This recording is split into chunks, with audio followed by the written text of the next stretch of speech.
An early start here in Portland. We've got one of the third-place games. This comes out of the motion bracket here at the PK80. The Texas Longhorns and the Gonzaga Bulldogs in what should be a very competitive game. Two teams coming off heartbreaking defeats a couple of days ago. Welcome to ESPN's Feast Week, presented by Lowe's, and continuing coverage of the PK80 Invitational, presented by State Farm. Texas led Duke by 16 in the second half and lost in overtime. Dylan Osetkowski had a great game, scoring, rebounding, moving the ball as well. How about the day that Jonathan Williams had for Gonzaga? 39 points. But the Zags lose in double overtime to the Florida Gators in their semifinals. So here's where we are right now with this game between Gonzaga and Texas. We'll have the championship game of this bracket later on tonight, 10:30 Eastern, 7:30 Pacific time for Portland, as #1 Duke takes on #7 Florida.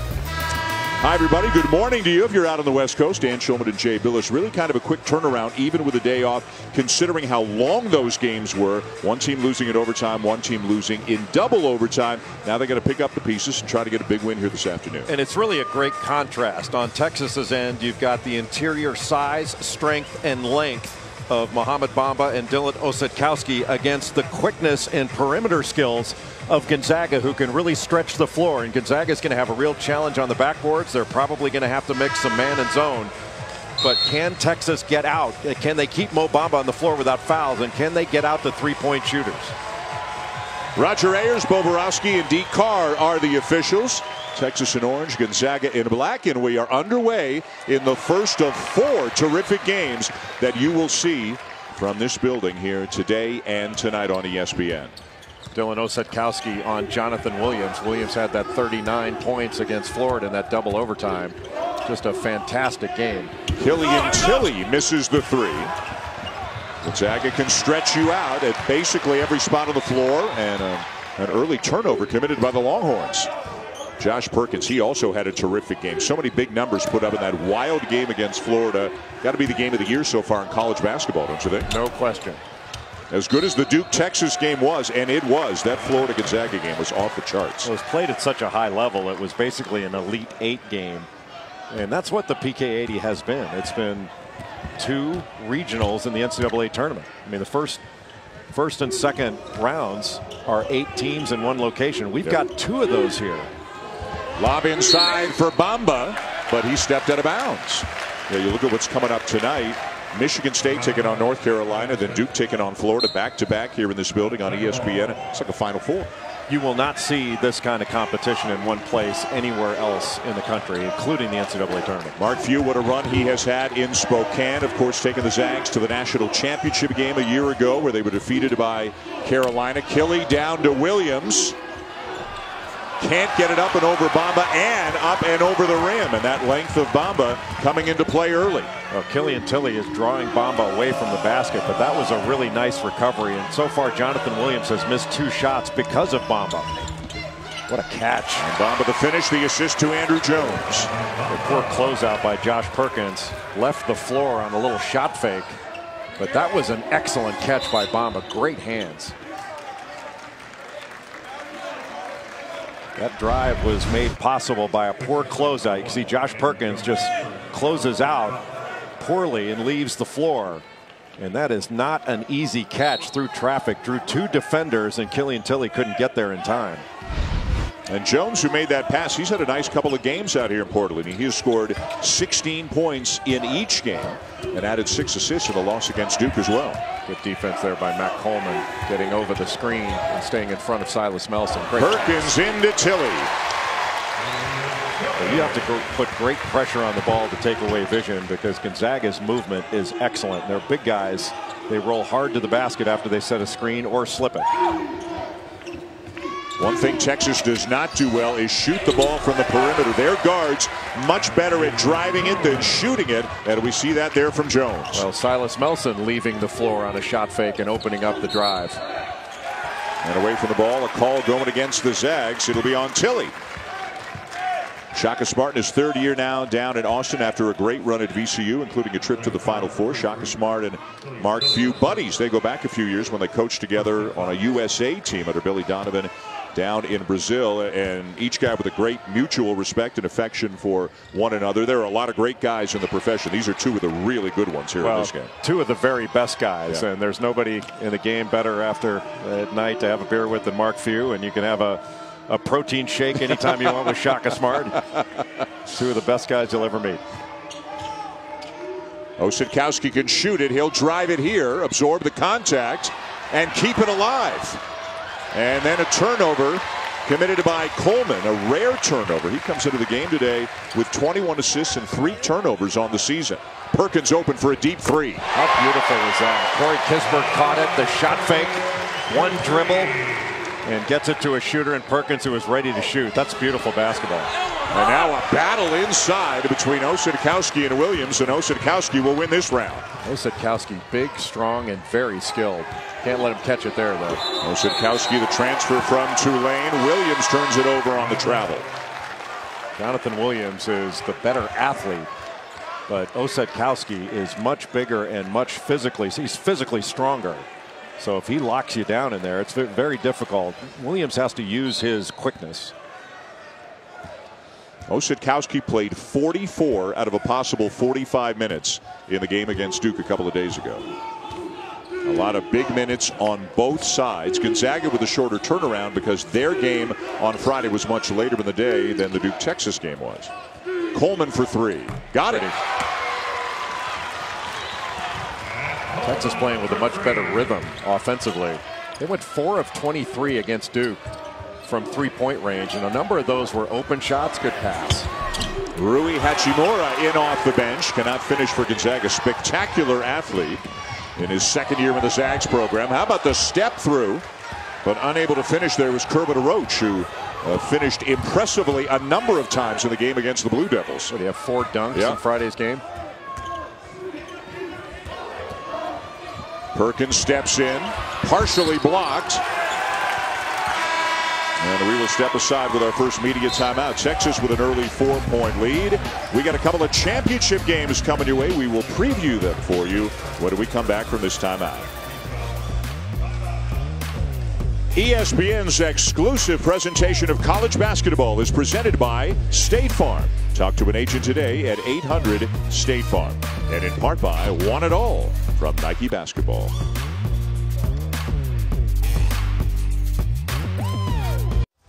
Two outstanding games coming your way later tonight. The championship game of the victory bracket. Luke May, how good is he getting? Leading North Carolina against Cassius Winston and Michigan State. That is at 8:30 Eastern time. Those two teams will leave the floor, and then Duke and Florida will take the floor for the motion bracket championship game.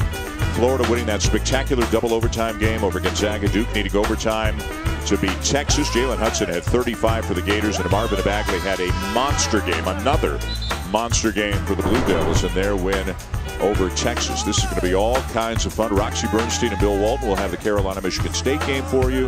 Mr. Billis and I will come back for Duke and Florida, and I know what we'll be doing during the first game. We'll be watching it and just waiting for our game and enjoying great action between the Heels and Spartans like everybody else.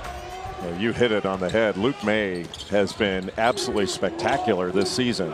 The first Carolina player in 5 games to start the year to have 100 points and 50 rebounds since Antoine Jamison. Wow. Osetkowski. They've had some pretty good players in North Carolina. Yeah. Good save there. The shot clock didn't reset. Jericho Sims with a good hustle. Yeah, he doesn't know. Didn't get it off in time.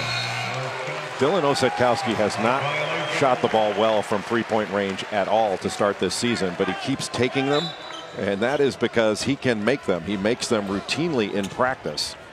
But he has really struggled, not only in this tournament, but overall this year, to knock down open threes. He's a guy, if you haven't seen him, they run a lot of offense through him, very comfortable at the high post. There is Rui Hachimura, a sophomore from Japan. A spectacular athlete, a guy who had just a bit role last year, a much larger role this year when he comes in averaging about 7 points per game and 18 minutes per game.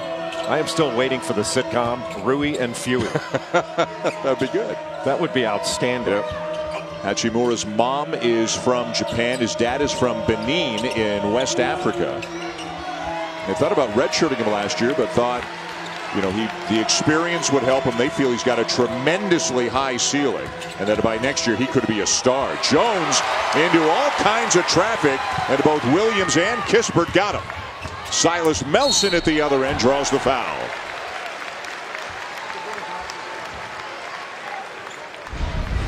Hachimura, as you mentioned, is a great athlete, and he's coming off the bench. He's one of the heirs apparent at Gonzaga, and they expect big things out of him, but Mark Few wants him to earn it, and he's going to have to earn it by coming off the bench and maturing into the quality player they believe that he can be. I'll tell you, to have Corey Kispert able to start, a great shooter and a fantastic competitor as a freshman, he and Hachimura on that last play did such a great job. They switched, they stayed in front, and that was a really good defensive exchange for Gonzaga. You know, I thought coming into this game, Gonzaga would have to play a fair amount of zone because of the interior, but they do a very good job of staying in front, and they're athletic. They may not be big along the front line, but they're athletic. Melson makes one of two, and the Zags back within one. It is a pro-Gonzaga crowd here in Portland. We're in the Pacific Northwest, not that far from Spokane, and boy, the crowd was incredible in favor of the Zags in that game against Florida a couple of nights ago. Big win for Mike White's team, and they'll get set to take on Duke later on tonight. Zags into his own. Sims, a long jump hook. Osetkowski doesn't get the roll on the follow. And that's going to be the issue in the zone, is can the Zags get the defensive rebound to walk. Well, going to be a held ball, but the arrow will give it to Texas. Well, we talked about Hachimura, him coming and being from Japan. The Zags over the years have done such an incredible job with international players. They've got players from 10 different states within the U.S., but they've also got a number of international players, as is always the case. Killian Tilly is from France. Hachimura is from Japan, and a young man named Jakob Larsen is from Denmark. And that, I mean, every year they seem to have 2 or 3 really talented players from other countries. Well, Tommy Lloyd, one of Mark Few's great assistants, has done such an excellent job of finding players overseas with all his contracts. Mo Bamba doesn't have a shoe on. Coleman knocks down a 3. You're right. Where is it? And they're going to play on. He's only got 1 shoe on, and Williams, do they get it into him and see if he can take advantage? What kind of traction does he have on those socks? Yeah, put him right into a ball screen, yeah. See what he's got. If he blocks a shot with no shoe on. Melson travels. Where is the shoe? For somebody probably threw it off. There it is. That's a big shoe. How do these shoes come off? They got to tie those things. I mean, you said never once in 4 years at Duke did you lose a shoe. Wow. Yeah, it just came out of it. I wasn't quick enough to step out of my own shoes. So he not only leaves his feet, he leaves his shoes sometimes. 4-point lead for Bamba and the Longhorns. Whoever comes out of here with a win today deserves some credit because of how heartbreaking those defeats were about 36 hours ago to very good teams, one in overtime, one in double overtime. Yeah, but after you lose a heartbreaker, it's so much better to play than to stew over it for a few days before you can play again. Jace Febres is into the game now for Texas, freshman from Houston. The first time we've seen him here at the PK80, number 13 in orange and a very good outside shooter. Coleman with a floater, and the freshman from Norfolk, Virginia, has become really right out of the gate the starting point guard for Texas, an area in which they struggled last year, did not have good point guard play a year ago. Well, he didn't have a point guard. There's an offensive foul. Zach Norvell. You know, Texas did such a great job on that last possession. They reversed the ball and then they attacked. They attacked a gap in between the top and the wing. Attack that gap. That means that Jonathan Williams has to come up. If he comes up, you dish it down. If not, you do exactly what Matt Coleman did there, and you shoot that little left-handed floater, and he is a lefty, but that's a terrific shot and a really good job of attacking a zone. You have to attack the gaps of the zone, make 2 play 1, and then you've got a great opportunity to get something good. Dribble penetration is so debilitating for a zone, and I'm not sure enough teams really use it. Gonzaga now back to man-to-man.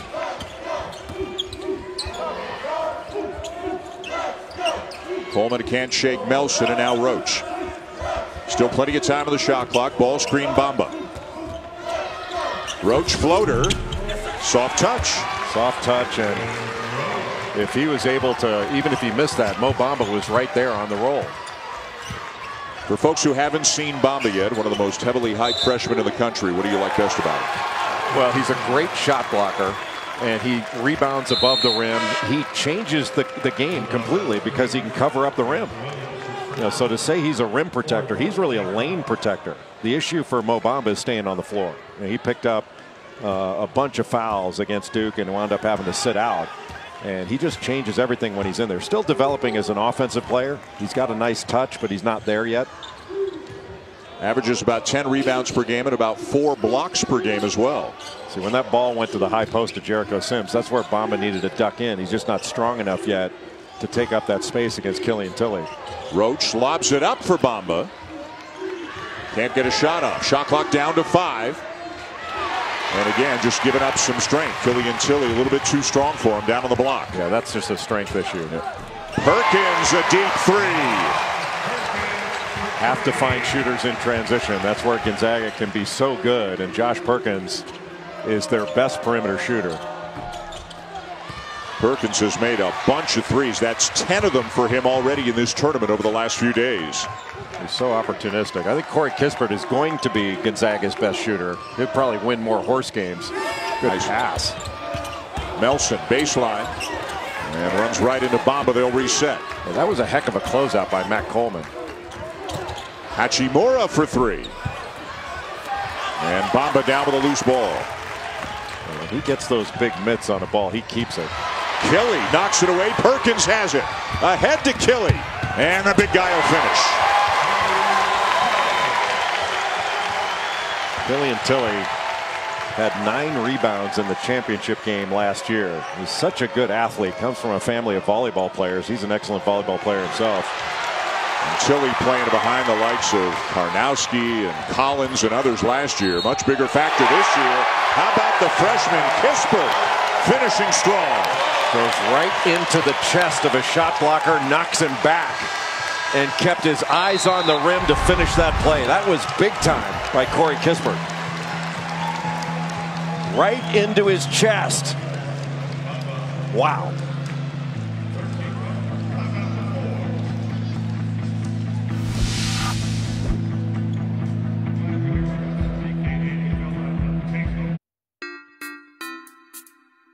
Sometimes folks get a crazy idea in their head and they can't let it go, when maybe they should. Sometimes folks get a crazy idea and you better pay attention. Let everyone else call your ideas crazy. Just keep going. The PK80 College Basketball Tournament on ESPN. And what a great few days of basketball it has been here in Portland in 2 different buildings right beside another. We're here with the Moda Center. This is a motion bracket third place game between Gonzaga and Texas, whose coaches know each other well. For more on that, here's Jeff Goodman. These 2 coaches, Mark Few and Shaka Smart, did not know each other at all going into 2013 when they were assistants on Billy Donovan's under-19 USA team that played in Brazil. Few said he's gotten a lot of respect watching Shaka Smart and his work ethic. In fact, he said Smart, they were scouting like the 10th place team, Mexico, and Few's kind of zoning out a little bit, not paying attention. He looks down and Shaka Smart's diagramming every play, even though he knows that team, they're not getting the ball past half court on Marcus Smart and some of those USA guards. All right, Jeff, thank you. Coach Few used the word integrity when talking about Shaka Smart. The 2 have stayed in close touch since they were assistant coaches under Billy Donovan a few years ago down in Brazil. As Osadkowski turns it over. That's the 8th turnover for Texas. 3 of them from the big guys. 2 from Mohamed Bamba, not protecting the ball when he turns, and people taking it from him from behind, and then Osadkowski pitching it away just on a simple drive. Our first look here in Portland at James Banks III, a sophomore from Decatur, Georgia, did not play at all in the loss to Duke, even when a couple of big men, Bamba and Sims, fouled out late in the game. Tilly, which way is it going to go? The 2 officials look at each other and they agree it's an offensive foul. Yeah, there's no question about it that Killian Tilly should have just stopped short and kissed it off the glass. Instead, he dropped that shoulder and made it an easy call. It's not necessarily that the defense got there in time. It's just a question of the offense leaning into it too much. And that's a loss for the Zags. Tilly sits down with his second foul. They get smaller. Hachimura back in. So Hachimura and Williams up front right now for Gonzaga. Gonzaga's got to get Jonathan Williams going. He's not scored yet in this game. Has a couple of turnovers. Tough shot there taken by Jones, and a chance in transition now for the Zags. Kispert was wide open. Hachimura all the way back out to Perkins. Looked like the Zags could have had something a little bit easier. Perkins off a screen. That'll work. Well, that's too easy to be able to come off that and just waltz into a shot like that. He is so good off of ball screens and such a good creator. And also creates for others. Osetkowski the drive and the kick. Jones open for three. Texas not a good three-point shooting team at all. Under 27% on the season. They were only 29% last year.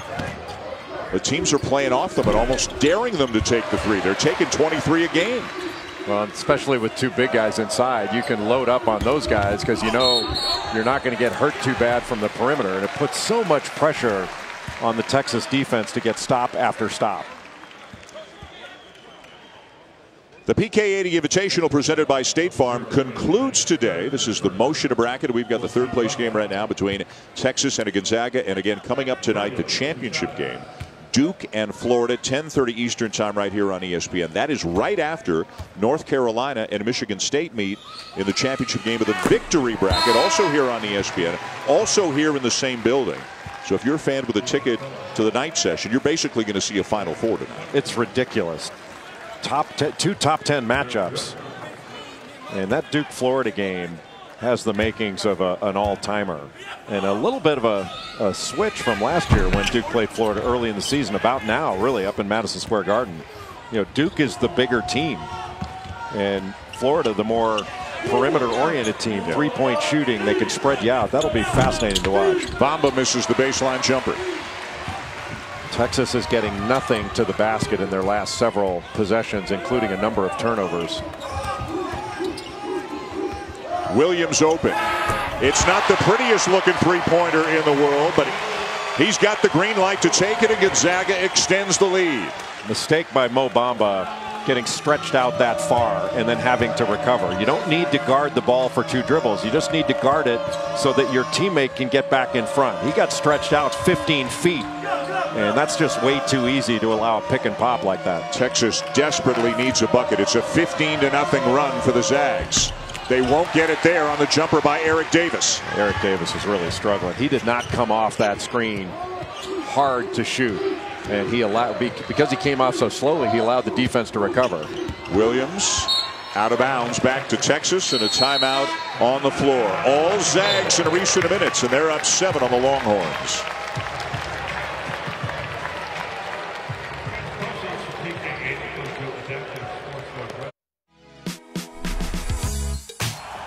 $28 teams, 14 matchups, all kinds of stars. That's absolutely beautiful. One challenge. The Big Ten ACC Challenge tomorrow night. Yeah, we just keep rolling from Feast Week into the Big Ten ACC Challenge, which stretches out over 4 days this year. You saw the Monday games, big game Tuesday, Louisville and Purdue. How about the doubleheader on Wednesday with both North Carolina and Duke in action, and then what should be a great game Thursday between the Irish and Michigan State. Back here in Portland, Dan Schulman, Jay Billis, Jeff Goodman, Texas and Gonzaga, and the Zags at times very crisp offensively. They've done a good job. Now take a look at Mo Bamba here guarding the ball screen. And anytime you're trying to hedge and give help off of a ball screen, you just want to help your teammate get back in front. But look at how much distance that Mo Bamba's got to cover in order to get back to Jonathan Williams. That's just a simple little pick and pop, and he overextended, overhelped, and Jonathan Williams now is getting going. That's the first shot he hit, and Shaka Smart letting his big guys know, one, they got to stop turning the ball over, and second, they got to be tougher on the defensive end. Texas shooting just 35%. It's a 15-0 run right now for the Zags. It's definitely going to be a better year for Texas than it was a year ago. The freshman Bamba, the transfer Osetkowski, Coleman at the point. Some pretty high hopes for Texas, but offensively, Jay, sometimes they have to work so hard to get a good look because they just don't have enough good outside shooters. Well, they haven't been making their shots. I think they're a more capable shooting team this year than last year. It doesn't mean they're going to be the Golden State Warriors. No one's suggesting that. But one thing that Texas cannot do is turn the ball over at a high rate. They've got to get every possession so they can get second shots. Shots have to go up in order to get second shots. And so far, both Gonzaga and Texas have been turning it over at a crazy rate. Texas 7 turnovers, Gonzaga 9, 12.5 minutes into the game. Jones just inside the arc, too strong. And that was a wide open shot. And emblematic of the problems that Texas has had shooting the ball and the pressure it puts on their defense to get stop after stop. A 2-3 zone now for Texas, and that's awfully big in the middle with Mo Bamba. Norvell, and the lefty knocks down to 3, and they just keep on running. It's an 18-0 run right now for the Zags. You had better get a hand up. But you are not going to stop a run just by getting stops. You have to stop a run by scoring. Bamba with a jump hook. Rebound to Gonzaga. So Texas is not getting anything easy. Nothing off its defense, nothing in transition because they haven't forced a miss. Too many tough shots, too many turnovers. Gonzaga all the way to the national championship game a year ago. Picked second in the West Coast Conference this year behind St. Mary's. Another one goes down. Off balance 3 for Perkins, who was pleading for a foul as well. Gonzaga they can score. And it doesn't matter. They lose players year after year, and new ones come in. They've got a tremendous amount of confidence. Hachimura counted and a foul. Boy, it is beyond danger time right now for Texas. This feels like they are taking knockout punches, and we'll see how they respond the last 6 minutes of the first half. It is a 23-0 run for the Zags. Pulling away from Texas, scoring from beyond the arc, scoring in transition, scoring any which way they please.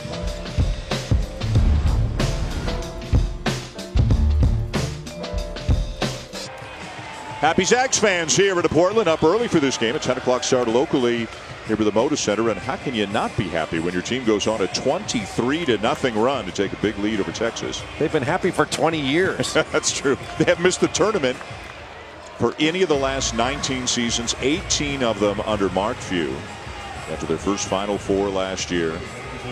It really is remarkable what Mark Few has done at Gonzaga. And it's not, and he wouldn't take the credit. He would put it to Dan Munson, who he took over for when Munson went to Minnesota after their '99 run to the Elite Eight. But it's a remarkable program, just remarkable. There are a handful of high-level programs in the country, as the drought is finally over. Roach with a 3, where teams never seem to get caught young. They have a culture, and it just keeps rolling year after year with the recruiting. They have players who stay for 3-4 years. They always seem older. Notre Dame is one of those programs. Gonzaga is one of those programs. I think Villanova is one of those programs where, you know, those coaches have created such a rhythm and such a culture that it just keeps going year after year. Another turnover for Jonathan Williams. Well, I think your point about the culture is exactly right. And the players that Gonzaga has recruited have attracted players like them and personalities like them, going all the way back to Matt Santangelo and Blake Stepp and Casey Calvary, all those guys, back in the day that really were the founding fathers, if you will, of this program. And it's the family atmosphere they have, because all the former players seem like they moved back to Spokane. It's amazing. Their pickup games are pretty good. Yeah, they must be. Well, and every international player who decides to go to Gonzaga talks about the track record of success that Gonzaga has had with the prior international players and how comfortable those players felt in Spokane. Williams, who's a lefty, switches to the right, can't finish, and down to the rebound Sims. Well, that was a shot changed by Mohamed Bamba, and that's why he has to stay on the floor. Jones fouled and will shoot 3 free throws. When you have a team that does not shoot well, and Texas does not shoot well, you close out short and get a hand up late. You don't want to allow the drive, but you certainly don't want to foul a poor shooting three-point shooting team and let them go to the free throw line with no defense. Now, Norvell saying he kicked his foot out, which some shooters do, but you still have to be wary. So Norvell unhappy. Jones at the line for 3. Jones entered his name into the NBA draft a year ago after his freshman season and was told it was in his best interest to go back to college and work in a number of things. A former McDonald's All-American. And he comes in the leading scorer on the young season for the Longhorns at better than 14 points per game. You know, it's funny when you put your name in the draft and go to the draft combine. I don't think you have to be told. They know right away whether they can hang or not. And he was not ready. Gonzaga and Texas both turning it over a lot. Gonzaga actually turning it over more, but the Zags in a big run. They're shooting 58%. Texas shooting just 33% on the season. This is the third place game in the motion bracket with Florida and Duke to meet later on tonight in the championship game. As we get a look at Jacob Young, a sophomore from Houston. His dad, a very good player on the Phi Slamma Jamma teams at Houston back in the 80s. Nice long pass from Melson to Hachimura. That's how you get it done. Just a diagonal pass. That's way too easy if you're going to press. Roach inside, dumps it off and through the hands of Sims. It looks like he was kind of caught in between. Is he going to pass to me or do I go to the glass for a rebound? Well, Roach was, when he put the ball on the deck, everything right now for Texas, for the most part, except after the last time out where they had time to talk about it, has been off the first pass. And when you're attacking a defense off the first action, you're attacking a set defense. When Texas has moved the ball and moved the defense, they've had much better success in attacking it. Boy, Gonzaga breaks the press again with ease, but Bamba strips it away. It's not there. Pull it back out. But that's the presence of Mohamed Bamba. Texas's offense is slow right now. There's nothing quick to react to. Young, baseline, Coleman. Not there, but a weak side rebound for Williams. Boy, how good was Williams a couple of nights ago in that win against Florida? He's been great, period. Wide open. The freshman Kispert misses the 3. It'll be Gonzaga ball when we come back. The 17th ranked team in the country, the Gonzaga Bulldogs, playing in front of a lot of their fans here in the Pacific Northwest, and they've got a 13-point lead on the Longhorns. This team's picked second in its league. ESPN's exclusive presentation of college basketball is presented by State Farm. Talk to an agent today at 800-STATE-FARM. And in part by Lowe's. Hurry in today for huge savings on all things winter.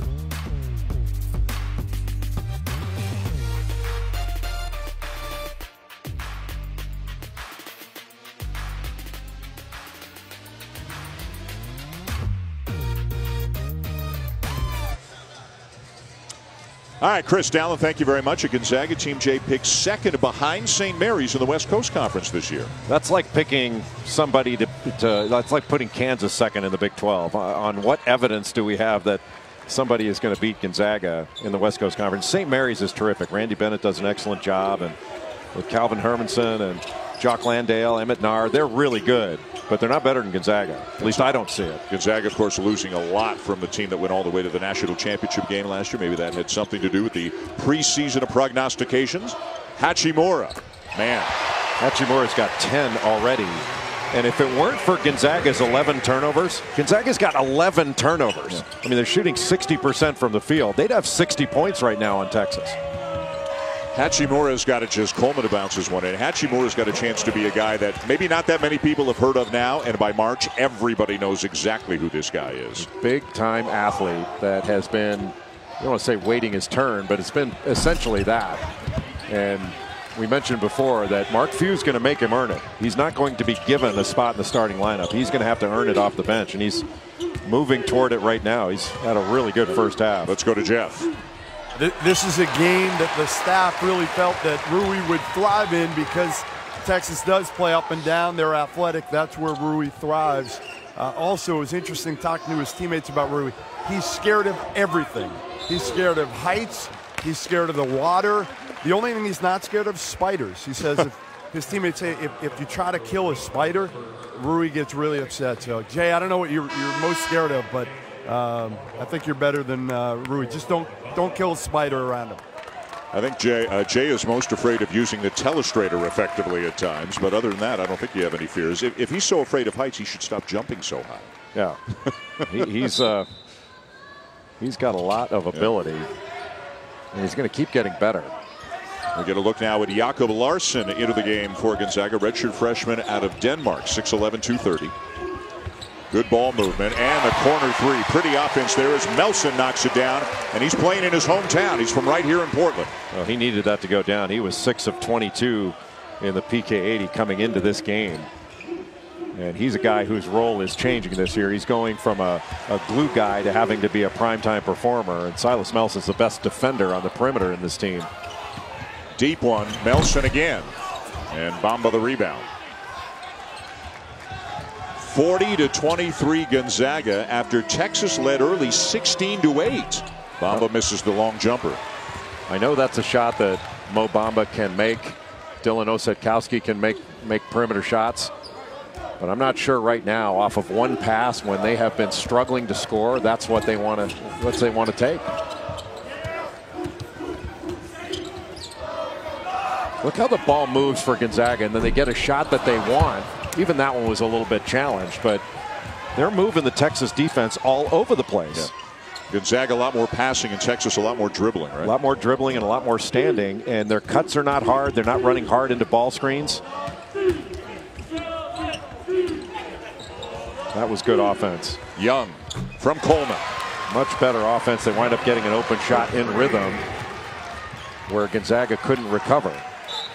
And I don't care how good your defense is. Good offense beats good defense every time. There has never been a shutout in basketball, no matter how good the defense is. If you run good offense, you can get good shots and get fouled. And Gonzaga getting good shots, moving the ball well in the half court. Also, though, getting out in transition here today. Well, they're getting out in transition largely because there's been poor offense run by Texas. And Texas has been turning the ball over. That has given advantage situations to Gonzaga, and they've taken advantage of it.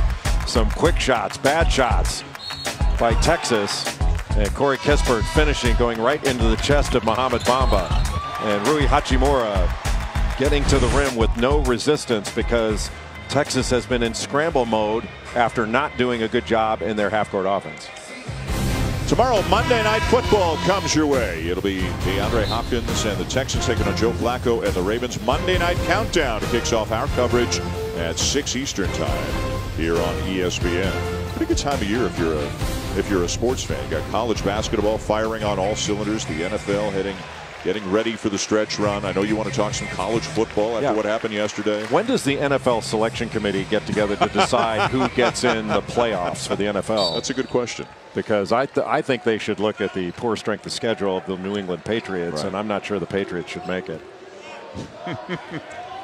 Hashtag sarcasm. Yeah. How does Alabama go from #1 to everybody saying they're out of it because they lost at Auburn? Hachimura having himself a day. He's up to 12 points, 6 rebounds, 2 assists, all in the first half off the bench today for the Zags. Right now, Texas has a tremendous trade deficit with Japan. 16-point lead, Zags, in large part due to the outstanding play of Hachimura. Step back three, Young. Roach will keep it in bounds, and now they can hold for the final shot. A step back three and a challenge three.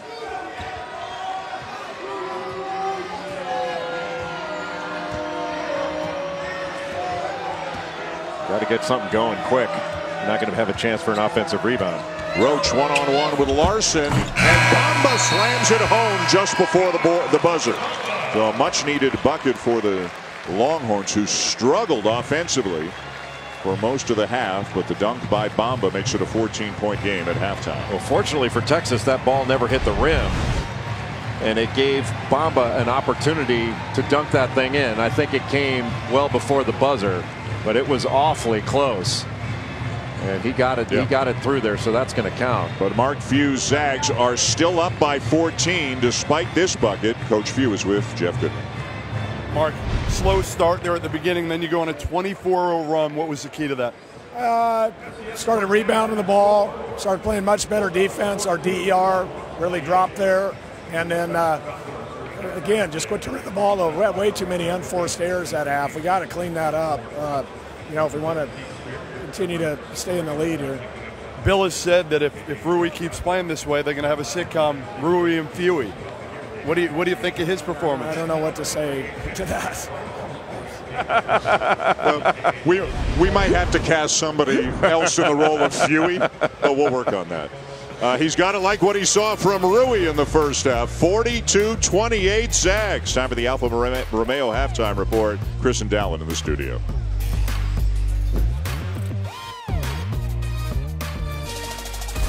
Welcome back to ESPN's Feast Week, presented by Lowe's. It was a good start in this game for Texas. They were up 16-8, but then Josh Perkins and the Zags just took over. In spite of some turnover trouble, when they actually did take shots, they made a lot of them. Well over 50% of the first half. Rui Hachimura had a big first half for the Zags. And Gonzaga's got a nice lead heading to the second half. You're watching the PK80 Invitational, presented by State Farm.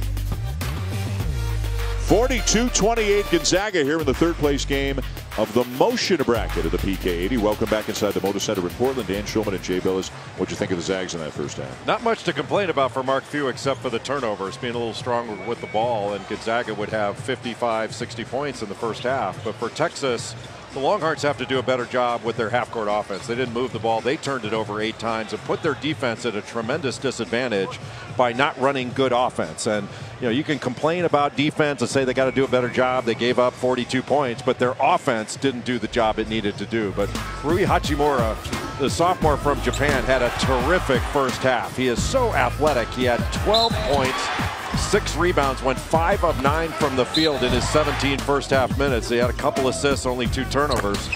But he's just scratching the surface of how good he is going to be. Jeff Goodman had a chance to get some reaction to the first half from the Texas side. Jeff? Yeah, Shaka was upset, frustrated by the fact that the defense really affected his offense, and felt like the defense has been consistent all year long, but the frustration on that end really hampered them and their ability to score. All right, Jeff, thank you. One other thing for Gonzaga, they did what they did in the first half, largely without Killian Tilly, who picked up 2 early fouls and only played 5 minutes in the first half. Not a great look there from Perkins, and a save, and here come the Longhorns. Coleman in and out of the floater. Coleman, a guy out of Oak Hill Academy, Norfolk, Virginia, and he's the point guard that Texas was looking for. He does not shoot the ball particularly well, but he takes good care of it and has done a nice job setting up his teammates. Kispert in and out on the 3. He doesn't miss many of those when he's that wide open, and he was wide open. Well, did Mark Few have some nice things to say about the freshman Kispert before the game when we visited with him? Just how hard he works, his determination, 4.0 student. He said he's like the kid next door that you happen to be coaching, and he's giving you the A+ effort every day. Yeah, that poor kid, Corey Kispert, doesn't really have anything going for him. It's kind of sad. You mentioned 4.0 student, played quarterback in high school, right. Never misses an open shot. Boy, that would have been pretty had Tilly and Williams been able to connect. See, the passing out of the ball screen, it is so difficult to pick up that roll man when you pass out of it. And Kansas does such a great job. A lot of teams do it, but Kansas does it in a continuity situation. It can be really difficult to guard. Another turnover. Texas's defensive numbers on the season are very good. Offensively, though, they are really, really struggling. Yeah, and I think their offense is what's put their defense in such a bad spot. This has just been, they haven't moved the ball particularly well, and the shots they've taken have been questionable. And I think it's really put their defense at a huge disadvantage. They've had a lot of scramble situations where they've given up layups. Tilly called for the foul. He was off to the races and thought he had it clean. That's foul number 3, and that's going to force him out of the game. Well, that call was made from the baseline side, even though Tilly was on the high side there. And that was a pass that was not made away from the defense, and I don't see that as being a foul. That was just a positioning issue with the official. And sometimes, it's hard to get positioning exactly right where everybody is on the floor. It looked like a foul, but it wasn't one. So Hachimura back into the game for Tilly. Jones. Difficult challenge shot falling away. I mean, that's just bad offense. Off of one pass, never made the defense move. Got a switch. and bailed out and took a bad shot. Williams guarded by Osadkowski. And Perkins with the ball now has made 4 threes in 5 attempts. Made all 4 of them the first half. Bamba doing what Bamba does best. A rejection of the rim.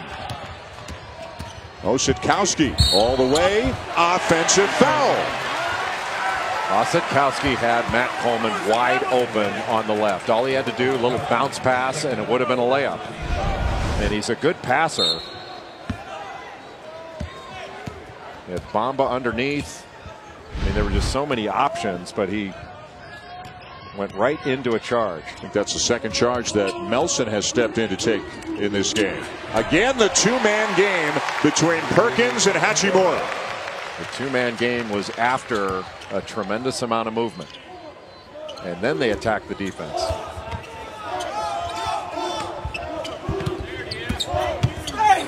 Roach elevates, can't finish. Hachimura with the rebound, and the Zags on the run. And another foul going against Texas. Let's take a look at some of the ball movement that you have from this Gonzaga team. Then into the ball screen, you've got side-to-side movement of the ball, and there's some misdirection. So the ball goes out of one ball screen into another on the other side. Not the crispest pass that you'd want to see, but then they're able to hit the roll man. It's just easy basketball because the ball moves from side to side and the defense moves. And a lot of good offense. It's not like Mark Few or Shaka Smart are going to out X and O one another. They're not. This comes down to giving the defense an opportunity to make a mistake. When you move the defense, you give it a chance to make a mistake. That's what good offensive teams do. It's not that they're going to outsmart you. They're going to put you in a position where the defense makes a mistake and they take advantage of it. It was a long time ago now, but at one point Texas had a 16-8 lead. Since then, Gonzaga's on a run of 40-12. Coleman gets it to go. The last foul was on Osadkowski. He goes to the bench with 3. Jericho Sims back into the game for Texas, a freshman from Minneapolis with a lot of potential. Jericho Sims, a big-time athlete. He can put his elbow on the rim. Bamba with a rebound. Good pass ahead by Eric Davis. Davis had a really good freshman season. Took a step back last year as a sophomore. All the shooting numbers went down. Made 3 threes in their first game of the tournament here, but has not been able to find the range the last couple of games.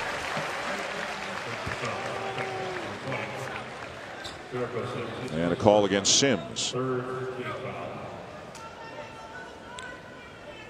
Osadkowski having a frustrating day. He's on the bench right now with 3 fouls. Picked up 2 in a hurry. Remember the charge, and then had to go contest the shot of Hachimura at the other end. So he picked up 2 fouls in about 10 seconds. Boy, had such a good day in the game against Duke. Wound up with 19 points, 7 rebounds, and 5 assists. And could have played much better. Same play. And Hachimura stays with it, but misses the follow. Sims down with a rebound. Impressive second jump. Just couldn't get it to go. Bamba with a catch in traffic, and he's fouled. Mo Bamba, top 5 incoming recruit this year, had his pick of so many different schools. We told the story in Texas's last game a couple of days ago. Was playing for Shaka Smart on an under-18 team down in Chile. And Bamba actually said to Coach Smart, hey, can I come for a visit in Austin? Shaka had not been recruiting him at that point, but Bamba said, I think I'm interested in your school. And he really bonded with Shaka Smart when Smart was coaching him on that USA team. And it wound up helping Bamba make his decision, and he decided to go to Austin. Very good decision by Shaka Smart to say yes when Bamba asked if he could visit. Yeah. Bamba, in all likelihood, a one-and-done kind of kid. We talked about it a couple of days ago, too. Tremendously curious about the world, involved in issues, and very intelligent kid, and just comes across with a ton of maturity for a kid his age. Yeah, he's ridiculously smart. One of his final schools was Harvard. Can't get a trap split that easily. Texas had Gonzaga trapped and just let him get right out of it.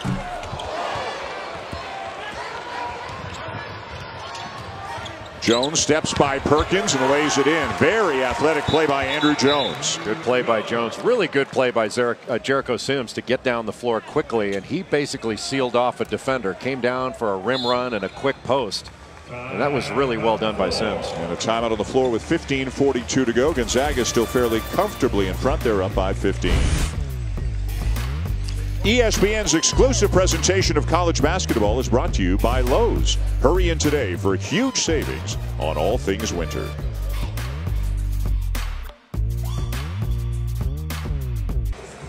Well, great run all the way to the national championship game for the Gonzaga Bulldogs a year ago. And at the time, Mr. Billis said if they make the Final Four, you told Shema Karnowski you would grow a beard if the Zags made it to the Final Four, which they did. And Karnowski was all on board with this. So was the Karnowski's Beard Twitter account. That's where it came from. That's where it came from, right? But does this qualify? I mean, it's the best I can do right now. Yeah. I had grown this out pretty good. But the problem was my wife said if I want to continue to sleep in the house, I couldn't let it get to the Karnowski proportions. So you have to choose between what your wife wants and what Karnowski's Beard Twitter account wants. It's a pretty clear choice. I think I made the right decision. Just like Shaka Smart saying that, hey, Mo, come on for your visit. Right. I made the right decision. Some decisions are easier than others. Shema Karnowski now playing overseas. What a good career he had there. And again, over the years, there have been so many interesting players, diverse abilities all over the world, tremendous talents with different skill sets playing for the Gonzaga Bulldogs, a program that has made it to the NCAA tournament 19 years in a row, the last 18 under Mark Few. And you haven't mentioned, I think it's been shown great restraint on your part, how many fantastic Canadians Mark Few has had. Would you like to name them? I don't think I could. Kelly Olynyk would be one. Kevin Pangos would be another one. That's a pretty good place to start. Perkins having a big day for the Zags. Hachimura got his man in the air and finishes. Really good poise down in the post and showed some great strength. Thought Bamba would get there to try to block that from the weak side, but it's almost like he couldn't get there in time. Ball knocked away. Bamba's got it. Hachimura, by the way, has 16 of Gonzaga's last 21 points. Kispert might get a couple right here. Lays it in with a left hand. Nice reverse. That guy's just a freshman. I mean, he plays like a senior. He didn't rush it. Knew that he had a defender behind him. Took it to the other side of the bucket. Finished with the left hand. And he is built like a running back. Yep. He's a freshman out of Edmonds, Washington. Chose Gonzaga over Notre Dame and Virginia. And again, off the first action, it was there, just poorly executed. But so, what actor would play Mark Few in Rui and Fewy? Because I'm going to take that. I'm going to develop a treatment and take it to Hollywood. I think we're going to get this thing made. I'm not sure Mark Few's going to sign off on this. He didn't seem overwhelmed by the idea when Jeff presented it to him. Well, he's a public figure. I don't think he has to sign off on it. Hachimura again. Rui and Fewy. So I think I would go with Kevin Connolly to play Mark Few. From Entourage. He played Eric Murphy in Entourage. That would be my choice. I think Rui needs to play himself. Oh, yeah. Oh, yeah. Now, I was told, and who knows if this is true, but I was told when Rui Hachimura came to Gonzaga that he could recite every line from Drake songs, but didn't speak English. Now apparently the English has come quite a ways. He's a sophomore, second year in the program. And this may be the game where we look back and say, that's when Hachimura really showed up on the national stage and really made people take notice of the ability that he has. He is piling up the points. Well, he's so mobile. And if he can add productivity to his potential, I mean, he can run, he can finish, he can offensive rebound. We've seen how he can post, he can knock down a three.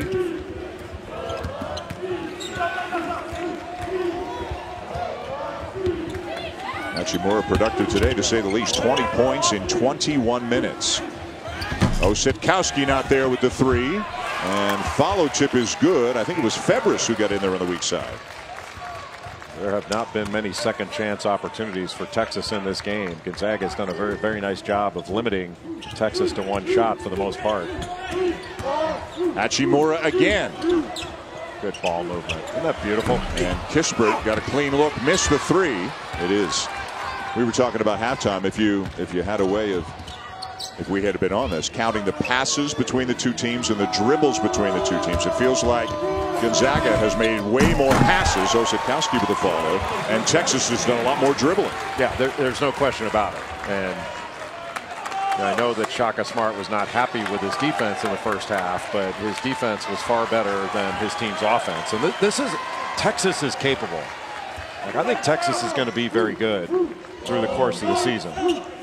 But they're not going to be able to do it by making individual plays. They're going to have to do it by playing 5 as 1 on the offensive end. They got an interesting game coming up. Will be a very interesting night for Shaka Smart. Texas is at VCU in about a week and a half. A game you can see on ESPN2 as he goes back to where he had so much success. Well, despite Dylan Osadkowski, Texas will lose the hair battle in that one. Yes. Coleman knocks down a 3. And they got it down to 14.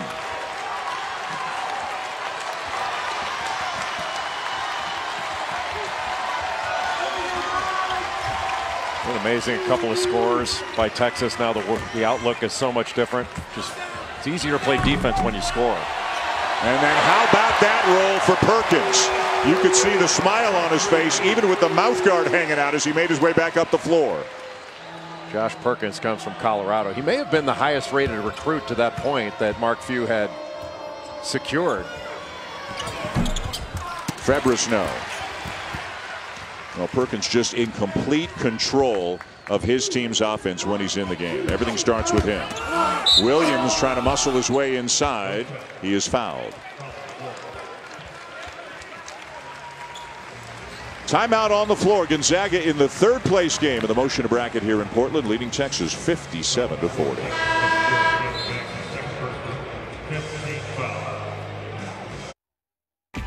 When people come to Portland, they expect it to rain. The PK80 College Basketball Tournament in Portland, Oregon. Make it rain. Well, it's been raining figuratively in terms of threes and literally. We have seen a lot of rain here in the Northwest these last few days, but inside the Moda Center and the Veterans Memorial Coliseum right across the way, right next door. Outstanding basketball here with the PK80. And this is the 3rd place game of the Motion Bracket at Gonzaga with a pretty comfortable lead on Texas. Still to come in this building today, UConn, Arkansas, 3rd place game of the Victory Bracket. And then buckle up for what's coming tonight. North Carolina and Michigan State, followed by Duke and Florida in the 2 championship games. And you can see both of them here on ESPN. One-on-one in the post. And a mismatch size. Hachimura kicks it out. Melson just a little bit short on the 3. And down with the offensive rebound is Jeremy Jones, a redshirt junior from San Antonio, transfer from Rice. Jeremy Jones went right over Eric Davis to get that rebound. Went up with 2 hands on him.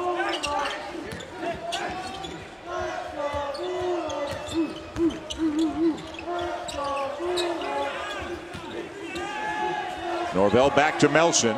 Tilly's got a mismatch. Texas is switching everything. Tilly misses the 3. Tipped, but out of bounds by Norvell, and it'll go over to the Longhorns. Tonight at 1 o'clock Eastern Time, 10 p.m.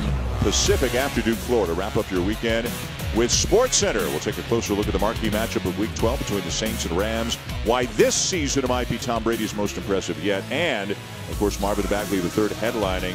So much great college basketball talent that you can see all day long here on ESPN. I've been getting some suggestions for casting in my new production of Rui and Fewy. And several have said that Kevin Bacon should play Mark Few. That's got some promise to it. In the production. Yeah. Got one who said that Tim Kirkjian should play the role of Mark Few. Yeah, but that was Tim Kirkjian who sent him that. Who sent that in, wasn't it? He'd have to work on his voice. Offensive foul on Hachimura. I don't know. By episode 3, Few'd be hoarse anyways. You wouldn't be able to hear him. If we had some kind of a competition between coaches who go hoarse during a game, I mean, both Few and Smart, both of these coaches are 1 seeds. They are 1 seeds, yeah. but the #1 overall seed would be Steve Wojciechowski at Marquette. Yep. he's hoarse after the first 5 minutes on October 15th. Yeah, I think Sean Miller could be a 1 seed in that competition too. But boy, did they have a tough time this week down at Atlantis, down in the Bahamas. Arizona, which came in the second-ranked team of the country, lost 3 games in 3 days down at Atlantis. And when the rankings come out tomorrow, I mean, who knows? They might fall right out of the top 25. Really hard to explain. And it's not like they were beaten by, they played in this tournament where they were beaten by top 10 teams. They lost to a very good Purdue team, but NC State and Western Kentucky beat them. I mean, you should expect to win those games. Villanova won the battle for Atlantis in the Bahamas. Notre Dame won at Maui, erasing a 16-point deficit and winning in the closing seconds against a very good Wichita State Shockers team. And St. Mary's was beaten by Washington State yesterday, so it'll be Washington State and San Diego State in the championship of that tournament. Rui Hachimura leaving the game and getting a very nice ovation from the crowd. Good circle action there off both high posts. By the way, David Warlock, our outstanding statistician this week, telling me that no team in the top 25 era, in the poll era, has ever gone from number 2 to unranked in 1 week. Not saying it will happen, but I think it's certainly got to be considered a possibility for Arizona. 17-point lead here for Gonzaga.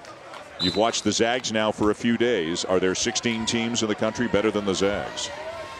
I don't think so, but I'm not suggesting that Gonzaga should leap up into the top 10 or anything. But this is a very good team, and I think it's I have a tremendous amount of respect for St. Mary's. That's an excellent basketball team. We saw them last year against Gonzaga right in Moraga, but they're not as good as this team.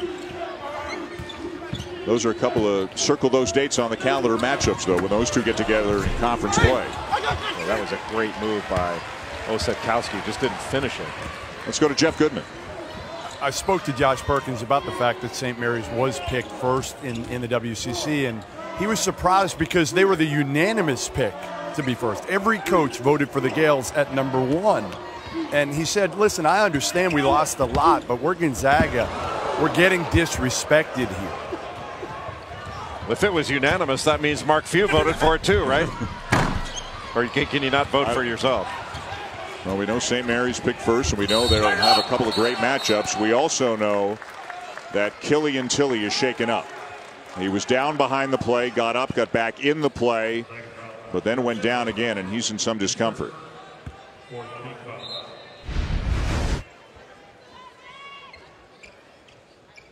Ooh, got the heel of his shoe caught in the jersey of the Texas defender and then hit the floor hard. That's not something you see every day. Wow.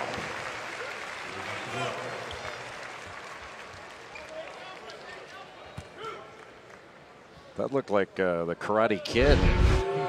Slowly making his way to the bench, but good to see him getting there under his own power. Davis at the line for the Longhorns, and Tilly is going to head back into the locker room. Third game in 4 days for all the teams here in Portland this week. Eric Davis came in with a tremendous amount of swagger as a player, really confident offensive player. And he needs to get back to that for Texas because he may be the primary guy for Texas to be able to knock down perimeter shots. It's a heck of a catch by Jonathan Williams, walking the tightrope, not falling out of bounds. Gonzaga's been able to maintain a pretty comfortable lead without a big day from Williams, who of course was enormously important in the game against Florida. Although the Zags lost it, he had 39 in that double overtime loss, a 111 to 105 game.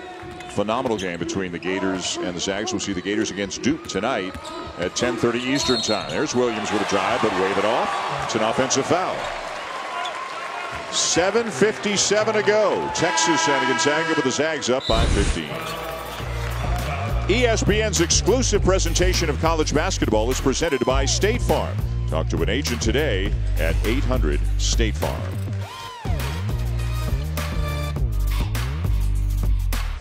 It has been an incredible run for Mark Few in Spokane. 18 years, 18 NCAA tournaments, 6 times with a seed of 3 or higher in the NCAA tournament. Last year, the program's first Final Four, they got to the national championship game. Actually had a lead with a couple of minutes left against North Carolina before the Tar Heels rallied to win the national championship. And a guy who's had numerous opportunities to go to other programs, so-called quote-unquote bigger name programs, but he sees no reason to ever leave Spokane. Well, Mark Few is going to the Naismith Basketball Hall of Fame. There's no question about it. And he is every bit the coach as any Hall of Famer. Just an amazing career. But you have to give him the most credit, in my judgment, for his belief that he's been told a million times by a million different people, if you want to win the national championship, you got to go somewhere else. And he never believed that. He's always said, I think we can do it here. And he might have been one of the only ones that believed that and proved it that it could be done last year. And I don't think most people realize how difficult it is to win at the level that Gonzaga has won over the last 18 years. I mean, Butler did it for a few years. Wichita State has done it for a few years.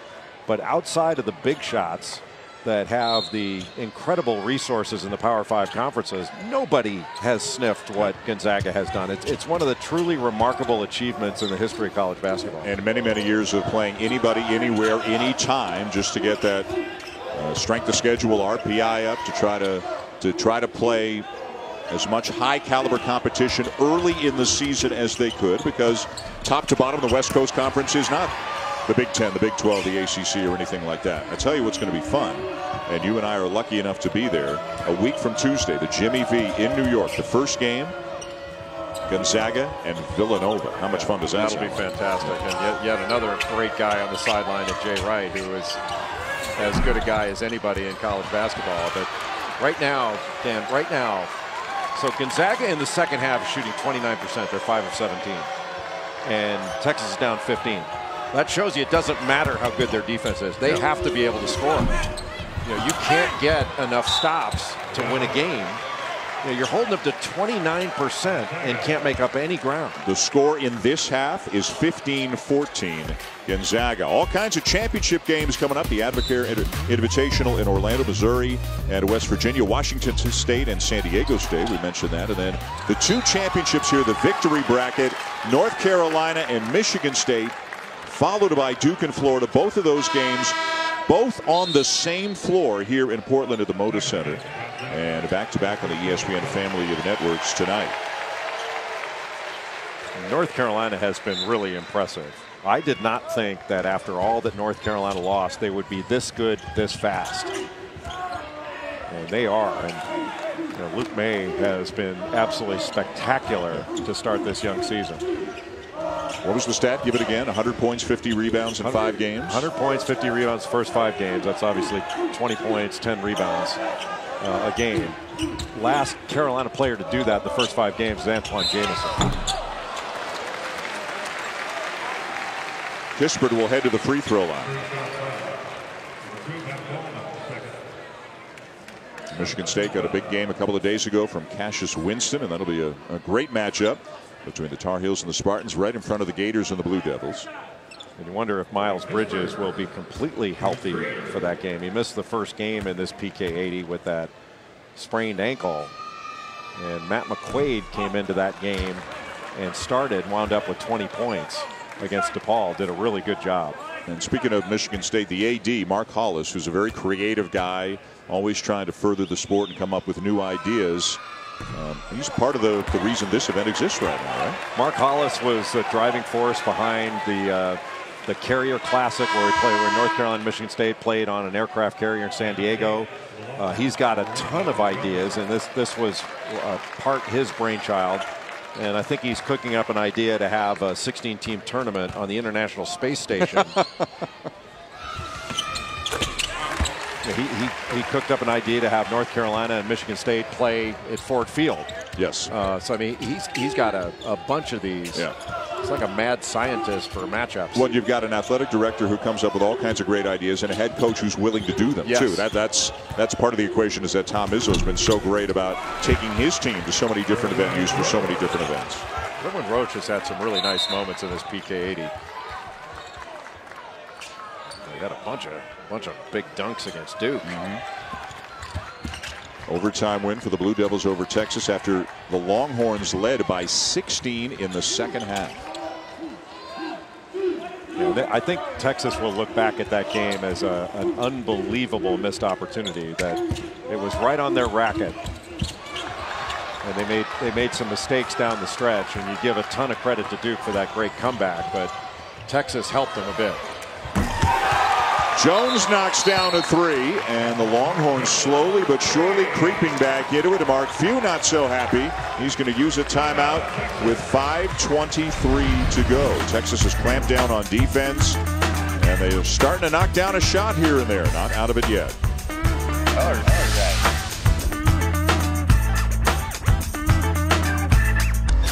Let's take a look now at our assist of the game, brought to you by State Farm. Well, Gonzaga with the great ball movement off this ball screen continuity from side to side, then running right into another ball screen, and they pick up the roll man.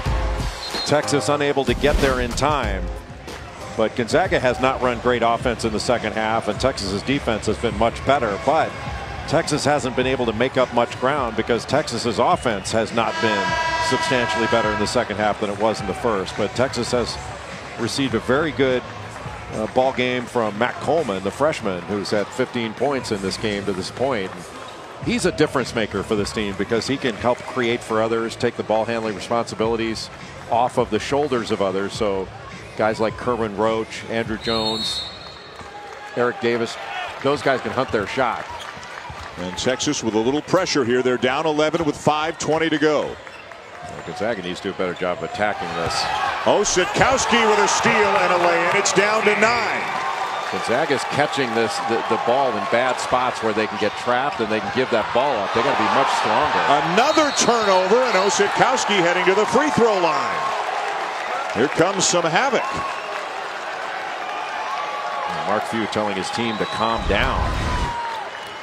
You know, in a way, they've been a little bit too calm. Picking your dribble up and trying to get around a bigger guy, gets it knocked away. And this is just a poor pass. Anytime, you know, you can run the baseline there and trying to make that pass diagonally, run the baseline and then shorten the distance so you can make that pass. Boy, and all of a sudden the entire tone of this game has changed in just the last couple of minutes. Still a long way to go. 2 shots coming for Osetkowski. When he came out of high school, had only one Division I offer. That was to Tulane. Went there for a couple of years. Decided to transfer and chose Texas over Arizona. That's how far he has come. Just got a great feel for the game. He's really the offensive engine in a way for Texas because they can play through him. When he has the ball in his hands as a big guy, he can deliver. You know, he's still staying on the ball. 7 very quick points here for the Longhorns. An 18-4 run if you go back longer than that.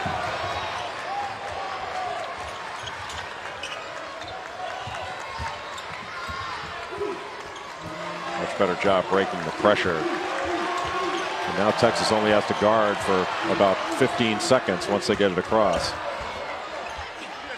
Bamba with a rejection. But the follow is there for Williams. That's a big bucket for the Zags. Jonathan on the spot. He came right in, grabbed that thing with 2 hands, and that was not an easy ball to get. Tilly with the baseline drive, got it rejected. And that was right there for the taking for Texas. But watch Williams come in, grabs it with both hands, and then goes up over Bamba with the left. He's left-handed. Just a really alert play by Jonathan Williams, who is not only a really good player, just a sweetheart of a person. Which way is this call going to go? It's going against Osetkowski. Yeah, they lowered that shoulder, and Williams took the charge. Roger Ayers went down too. That was pretty good by Ayers. Yep. He was able to call that charge while he was on the floor. From the seat of his pants. Because he fell down, it took a second. Look to the right of your screen. There's Ayers. Oh, man, that's fantastic. All in the line of duty. 4th foul on Osetkowski. Jonathan Williams, they're talking about what a great young man he is. He's like a comic book fan. He started out at Missouri from Memphis, and so he's big into comic books. And Mark Few says he's got like a Forrest Gump type of wisdom about him. But just a great kid. Call him a kid, he's a man, but he's a terrific young man. Way too many people in the backcourt right now. If they need to clear out and give some space to break this.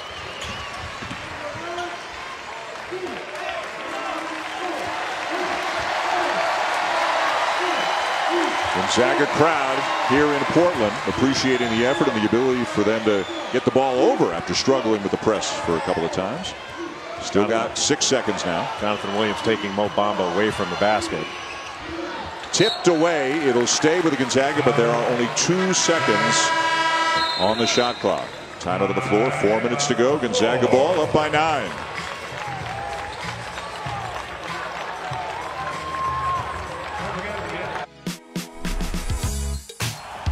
"28 teams, 14 matchups, all kinds of stars." That's absolutely beautiful. one challenge. The Big Ten ACC Challenge, tomorrow night. That's right. It starts tomorrow, stretches right through Thursday. Maryland, Syracuse in the first game that you'll see. And how about the games coming up later on in the week? Louisville, Purdue. Carolina's home to Michigan. Duke is at Indiana, and then Notre Dame and Michigan State, and what should be a great game Thursday night. Another one of the great early season events that has been so much fun for college basketball fans over the years. With the shot clock running down, Williams comes up empty. A shot clock violation. That is the 20th turnover committed by Gonzaga in this game. That's a season high. And a ton of them have come from their big guys. Jonathan Williams has 6. Killian Tilly has 5. Rui Hachimura has 3. What do you think Mike Brey is going to wear in that Big Ten ACC Challenge game against Michigan State? Well, you think he'll go with a T-shirt? He pulled off the T-shirt look with a lot of success out at Maui. Does he stay with his superstition and wear it, or because it's kind of December in East Lansing, does he dress up a little bit? I think the superstition angle is a fabulous opportunity for men. Like Mike Brey owes this to all of us to wear a T-shirt during that game and use the superstition angle, whatever it takes, so that we can get out of suits during basketball games. So you're hoping he'll use the platform that he has to lower the dress standards for all of us in college basketball going forward. I think we deserve a lowering of standards. Why are we all dressing like Connie Mack, in the 20s, coaching the Philadelphia A's, wearing a suit in the dugout? There's just something fundamentally wrong about having a suit on during a basketball game. That last foul was on Jonathan Williams, his 4th. So he's out there with 4 for the Zags. Osadkowski playing with 4 for the Horns. This is where a team like Gonzaga, with their experience, needs to execute toward the end of a game. Great roll replace action. That's it. Tilly knocks down a big 3. Ball screen out front by Jonathan Williams. The hard roll to the basket, and Killian Tilly, a big guy, replacing up. That's hard action going against the grain. That's hard action to guard, and taking a big guy away and can't get there. Nice look into the corner. Jones will answer with a 3 for Texas.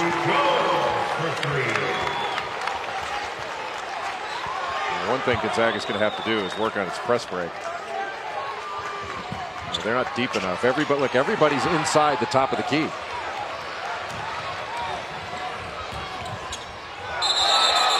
Nelson picked up his dribble in the paint. It'll be a held ball, and the possession arrow gives it back to the Longhorns. Boy, what a great play by Matt Coleman. Let's take a look at this ball screen action. So the ball screen out top and the roll. And then Killian Tilly comes up from the baseline. Dylan Osadkowski couldn't get there in time because he's worried about picking up the roll. He helped with the roll and helped Mo Bamba. Then he couldn't get out to the shooter in Killian Tilly. And Tilly does a really good job of knocking down perimeter shots, can really stretch a defense. He was 2 of 3 from three-point range against Florida. Yeah, a guy who would have played a whole lot more than he did last year on just about any other team in the country. But there were so many talented front court players ahead of him. Osadkowski with a left hand. Down to 6. Osadkowski just bigger and stronger. That's where they need to go, is over the top. And a steal. Coleman shovel past Jones. It's a 4-point game, and Mark Few needs another timeout. Well, havoc is wreaking havoc on Gonzaga. Give credit to Texas in this outstanding pressure. But it is combined with Gonzaga not doing a very good job. When Killian Tilly caught that ball, catch it, face the defense, and make a play. You don't have to catch and dribble. Big guy catching and dribble. No wonder he's turning it over like crazy. But you catch the ball that deep in the post with that kind of angle, and Osetkowski can go with a right-hand hook or a left-hand hook over his right shoulder. But Tilly, when he caught that ball, there's no reason for him to be dribbling down the sideline. Just catch it, let your teammates run down the middle, and hit somebody with the pass. You put the ball on the deck, and it is advantage Texas. All kinds of action coming your way later on today and tonight on the ESPN family of networks. If you're liking this one, there's a lot more good stuff still to come. Championships from these Feast Week events down in Orlando, Missouri, taking on West Virginia, the Wooden Legacy, Washington State, San Diego State, and then the 2 bracket championships here tonight on ESPN on the same floor, one after the other. Michigan State, North Carolina, then Florida and Duke. Jeff Goodman, what do you got? Completely different feel in the Texas huddle right now. They've got that swagger, that confidence. You can see it. Shaka Smart telling them, just keep going hard, apply the pressure. A 7-0 run in the last 50 seconds, a 26-9 run going back over 11 minutes to make this a much closer game. Down to 4 when Gonzaga led by as many as 21 earlier this half. Well, this is really just about Texas's full court pressure. And Texas can guard. They can guard in the half court, they can guard in the full court. You add in better offense, and this is going to be a very good team. Osetkowski knocks it away again, and it's another turnover. Well, Gonzaga has not been strong with the ball.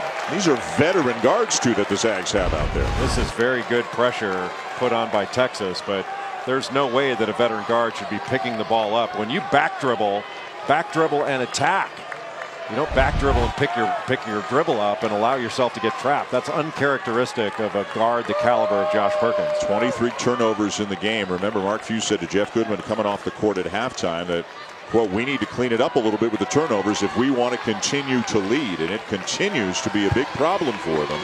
When they haven't turned it over, they've moved the ball well, they've gotten good looks, they've knocked down the shots, but turnovers a huge issue for the Zags. A little more forced in the second half. A lot of unforced turnovers in the first. And there is an unforced turnover, potentially very costly on Texas. And how about the adjustment by Roger Ayers there, not going down? The first couple calls ago, he went down. Look at the adjustment here, right there on the play, and doesn't go down. Quality officiating. Gamer. Boborowski trying to keep Osetkowski a reasonable distance away from the sideline. Osetkowski has been a real thorn in the side of the Zags at the head of that press. And nobody's making themselves available in the middle. Everybody's just hiding.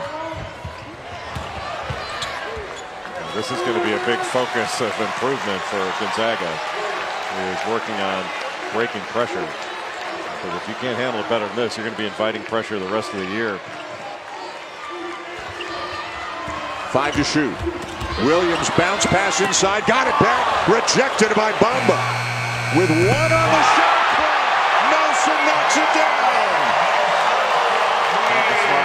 Thinking, look at that, but I think he got it off.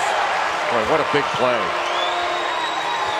And it's back to 7 into the final minute. What a huge shot that was for Melson and the Zags. 29.9 seconds of really good defense. Texas needs a quick score. They're using up valuable time. They'll get the bucket to make it a 5-point game. And then we got a timeout.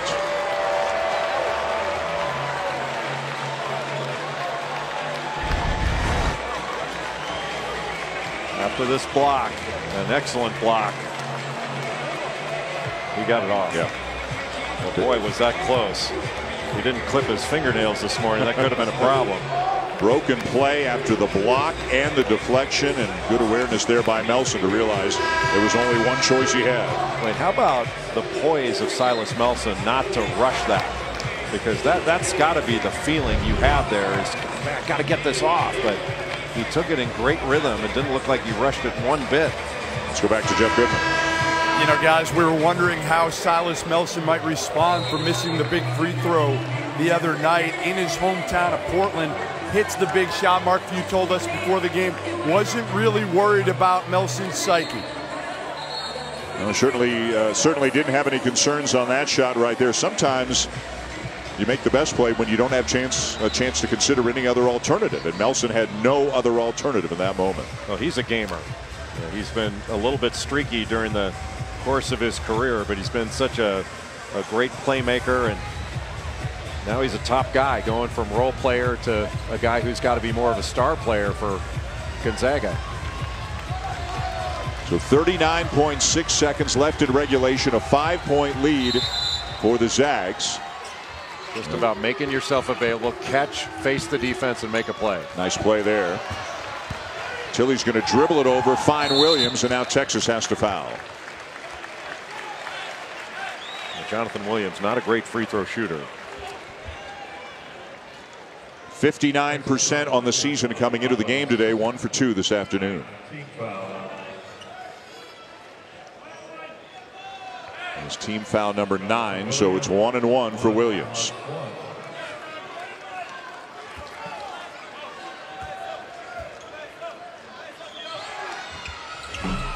Misses the front end. I'll try to get to the rim here. Jones will, but he got pushed. That'll be the 8th team foul on the Zags, so 1 and 1 coming now for Jones. So Texas with a chance to score, Jay, without much time coming off the clock. Not much time coming off the clock, and now scoring with no defense, and the clock stopped. Now you have an opportunity to set up pressure, and that pressure on the ball with Dylan Osetkowski guarding Josh Perkins, trying to get the ball in, has been really difficult for Gonzaga to handle. And Jones, a good free throw shooter. He's shooting about 80% on the year. Want to say something about the announcer curse? I think you've handled that. I think you've backed that up enough times already this week. This would make it a 1-possession game.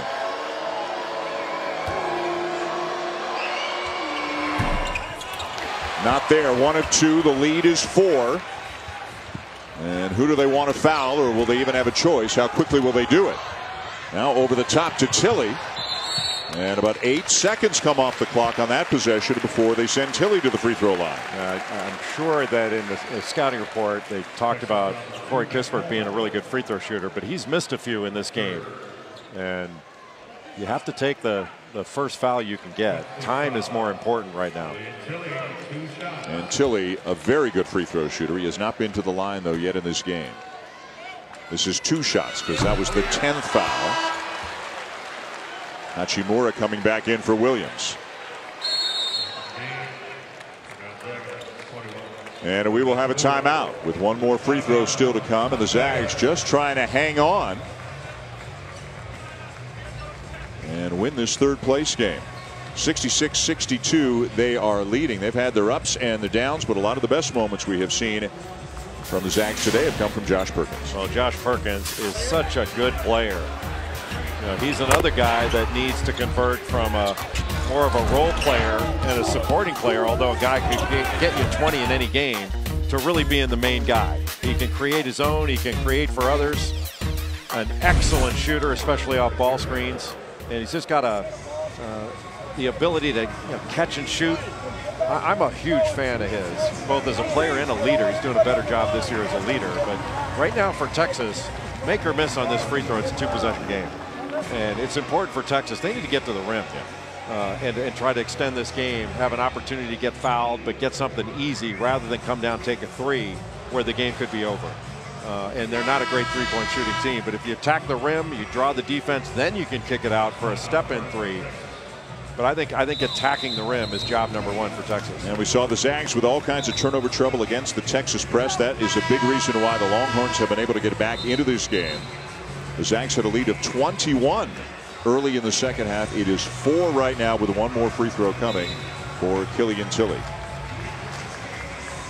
Tilly, Hachimura, Perkins, Melson, and Williams in the game right now for the Zags. And it looks like Mark Few will not have anybody in the lane on the Tilly free throw. You can have the guards pick up if there's an outlet just to slow the advance. But Mark Few not wanting to take any chances of getting an over-the-back foul if there's a miss. Makes the second 5-point game. Don't need a 3 here. And again, some precious seconds ticking away. The 2-3 zone slowing him down a bit. Bamba follows up his own miss. 3-point game, 7 seconds to go. And Perkins trying to throw the home run, throws it away to tie it. Got it! Unbelievable! Texas ties it. Melson for the win. And unbelievably, we are going to go to overtime here as the Longhorns come up with some remarkable plays in the closing seconds of regulation. Josh Perkins has had so many problems trying to deal with the size of Texas in inbounding. And throwing that long pass couldn't have been a worse decision on the part of Josh Perkins. It was picked off by Osetkowski. It was as easy an interception as you can get. And how about the play by Andrew Jones against the 2-3 zone, able to knock it in. And then you got Mo Bamba on the ball with that 7'9" wingspan and trying to throw, running away from your intended receiver. In football, basketball, that's as bad of a play as you can have. But give credit to Texas. What an amazing comeback by Texas. That's not a good pass at all. And a great, God, what a great shot when you've got two defenders running at you. Jay, Texas outscored Gonzaga 15-4 in the last 2 minutes and 58 seconds of the game. And they got 5 points in the last 10 seconds to force overtime. And it was the full court pressure of Texas. Yeah. You give a tremendous amount of credit for Texas for bringing the heat. But also, if you're looking at it from Gonzaga's perspective, Gonzaga did not handle pressure well at all. Coughed the ball up, coughed it up for touchdowns, and then at the end with a 3-point lead. I mean, you're better off eating the ball and giving yourself a chance to defend it 5-on-5. 24 turnovers committed by Gonzaga today, and that last one, the Perkins pass, picked off by Osetkowski, the most damaging. Let's go to Jeff. The Gonzaga huddle, those players just coming off the floor look completely shell-shocked, and Mark Few and the staff trying to get him up for it, telling him forget about the last play, let's just worry about overtime, new game. Tough to turn the page emotionally after what we just saw, but on to overtime. Osetkowski playing with 4 fouls for Texas. Williams playing with 4 for Gonzaga. Everybody else is in good shape. And boy, you just never could have guessed in a million years that this game would need overtime the way it was going. But give the Longhorns a lot of credit for not packing it in. Well, Texas has scored 27 points off of Gonzaga's 24 turnovers. 24 turnovers is a ton. I can't think of the last time where Gonzaga's coughed the ball up like this. It's been at least 7 years. I know you have to go back to at least 2010. Bamba gives Texas the lead.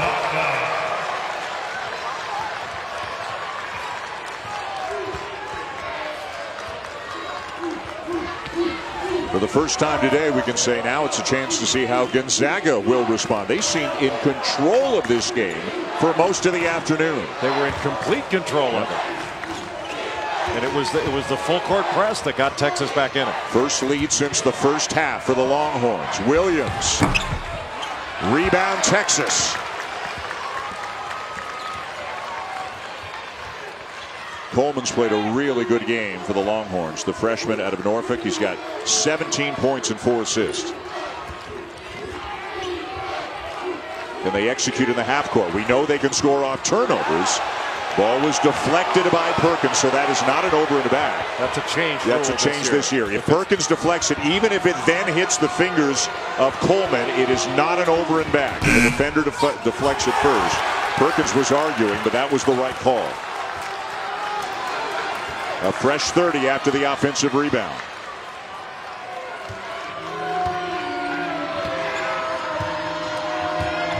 Texas has had success with a high ball screen. Here comes Bamba to set the screen. Shot clock is at 8. Jones can't turn the corner. Bamba lost it. I don't know what he's doing there. 2-on-1. Williams is fouled as well. Boy, Bamba lost the ball at one end and committed a foul he shouldn't have at the other end. Well, that's just a freshman sequence. Mo Bamba trying to put the ball down below his waist like he's going to make a jab step and move, and it was just knocked away by Jonathan Williams. And then on the other end, a guy with a 7'9" wingspan decides to reach down low by a guy's knees instead of going up and trying to block it or challenge the shot up top. Well, that's where Mo Bamba just showed his youth more than anything. And the Zags back on top.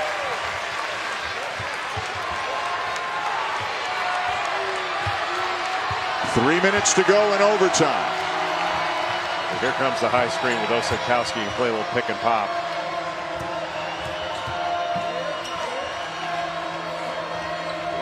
Give it to him. Nelson coming over to help. Jones free. Lost possession and another turnover. Oh, what a great defensive job by Silas Melson.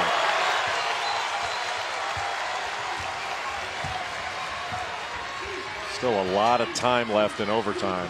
This is really about running good offense now. Remember, Texas played an overtime game a couple of days ago against Duke, and Gonzaga lost a double overtime game to Florida back on Friday. But what a different feel for Texas. They were devastated going to overtime against Duke, thrilled going to overtime today. And Bamba trying to do everything right there. There wasn't much, but there was enough evidently for his fourth foul.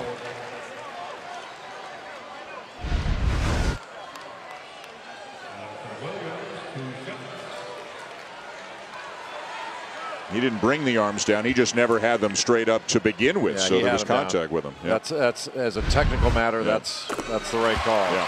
Just, it doesn't feel right, but that's the right call. It's amazing how many times kids think they have their arms straight up in the air when they don't. Yeah.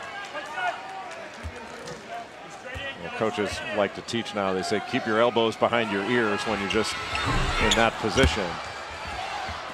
The problem is Mo Bamba's elbows go way above his ears. That is one long-armed young man. 2-point game, 2:05 to go here in overtime.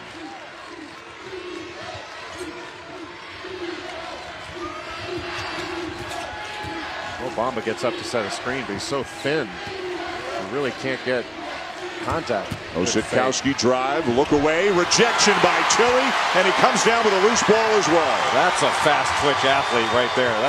That may be the volleyball in him.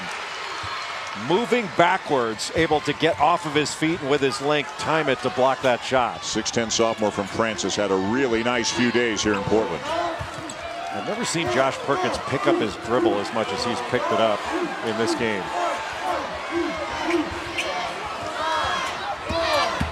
Shot clock at 3. Perkins doesn't get it. Kispert does on the weak side. Just ran in from the wing and little step back dribble by Perkins shooting over Mo Bamba. You bring a shot blocker away from the basket, a rebounder away from the basket, and Kispert took advantage of it. 1 minute to go in overtime. Texas now down by 4. Coleman. Gonzaga ball. Do they play it out or do they have to foul? Oh, I think you foul. I mean, you try to get a turnover, but you don't want to foul now. You might as well play it out now. But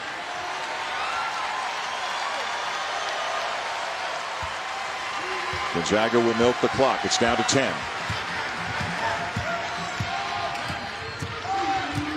Perkins keeps the dribble alive, still going. Williams. And Texas still with a chance. Get to the rim. Coleman trying. Instead, it'll be Roach. Tipped away by Nelson. What a play. And the Zags are going to win it. That was a fantastic closeout by Killian Tilly. Coleman is fouled before the shot. Perkins went flying. But what a play by Silas Melson, the senior from right here in Portland, to basically salt it away for the Zags. Well, Tilly did such a good job of closing out and then forcing the dribble, taking away the three. And that forcing that dribble is what helped allow Silas Melson to shoot that gap and take it the other way. But Tilly did such a smart play to take away the three. That's the one thing that could really hurt you. Give up a 2, but giving up a 3, could be devastating. Really good play by Tilley. Timeout on the floor. Perkins holding his left arm, left elbow maybe a little bit as he heads to the huddle. He hit the basket support hard in the aftermath of that foul.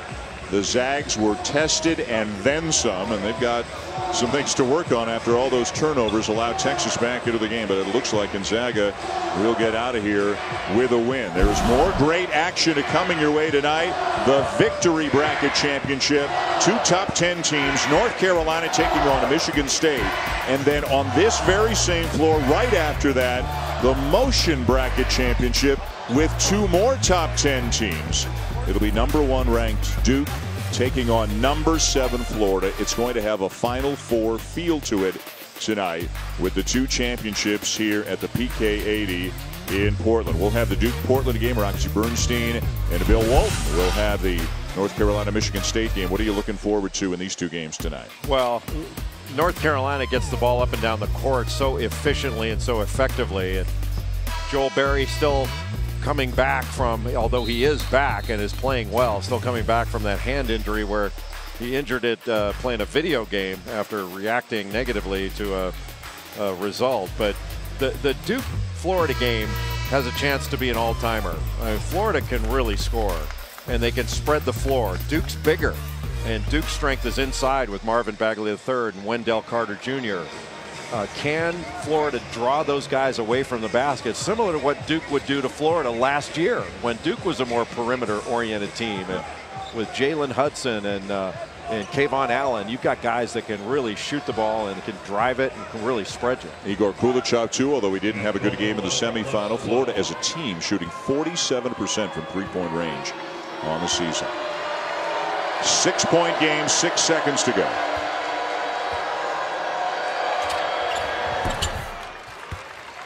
Well, give Texas a lot of credit for the fight they showed in the last 10 or 11 minutes of regulation.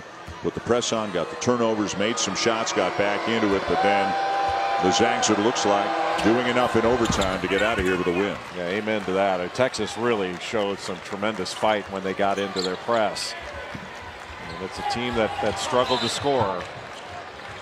When the chips were down, they fought hard and got this game to overtime. Zags can't get it in, so Mark Few forced to use another timeout. Still 6 seconds left. Well, here's what got this game to overtime. A remarkable finishing sequence, Jay, in the closing seconds of the second half. Well, Mark Few wants Josh Perkins taking the ball in, but the problem was the length that Texas was able to put on the ball. First it was Dylan Osetkowski, then on that last play, Mo Bamba was on the ball with his 7'9" wingspan. And Josh Perkins tried to make the home run toss and got it taken away and led to the game-tying 3. But in overtime, Gonzaga has stepped forward, made some really big plays on the defensive end to stretch this out and be in a position to win. A 2-possession game right now with just a few seconds to go. Texas making 9 of their last 10 shots in regulation to get it to overtime. Coming back from a huge deficit, as much as 21 points early in the second half. Gonzaga helping them out with all those turnovers.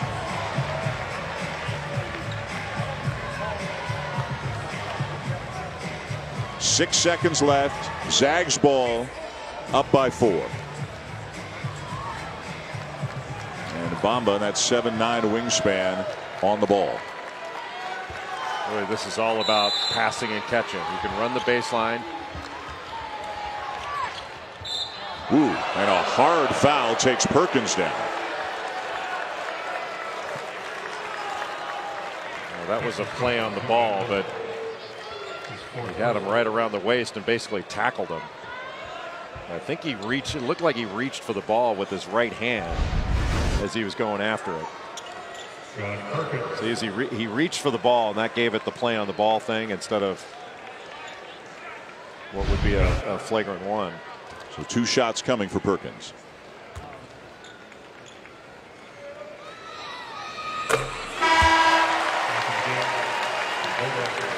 We'll see Gonzaga again a week from Tuesday at the Jimmy V Classic in New York. In the first game, they'll take on another great team, Villanova. How much fun is that going to be? And then Syracuse and UConn, sure to fill up the Garden in the second game of the Jimmy V that night. Closing seconds here, Coleman. And that'll be all. The Zags survive. They need overtime to do it, but they get it done. A couple of good friends, Shaka Smart and Mark Few, embracing after the game. Gonzaga goes 2-1 here with the PK80. Texas goes 1-2 as the Zags survive and win in overtime by a score of 76-71. UConn, Arkansas coming up next, the third place game from the victory bracket. And again, don't forget North Carolina, Michigan State, and Florida Duke still to come tonight in the 2 championship games here from the Moda Center in Portland.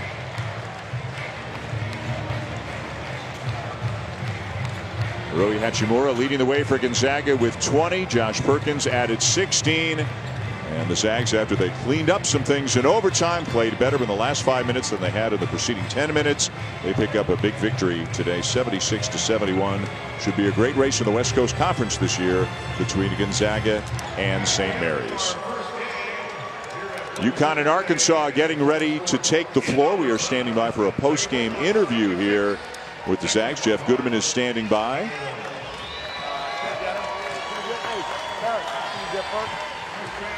And the Zags right now just going out to center court and having a team moment. Silas Melson, the Portland native, with one of the biggest plays of the game, the steal and the layup to make it a 6-point lead and give Gonzaga a little bit of a cushion in overtime as they held on to win 76-71. Jeff Goodman is with Josh Perkins. Josh, it was an interesting game. What were you thinking after the inbounds? You head back to the huddle in overtime. I had to put it behind me. You know, it was a dumb play on my part, but my teammates did a good job making me put it behind me. We had to win. We left 5 minutes, and we did so. You go back to Spokane 2-1. How do you feel?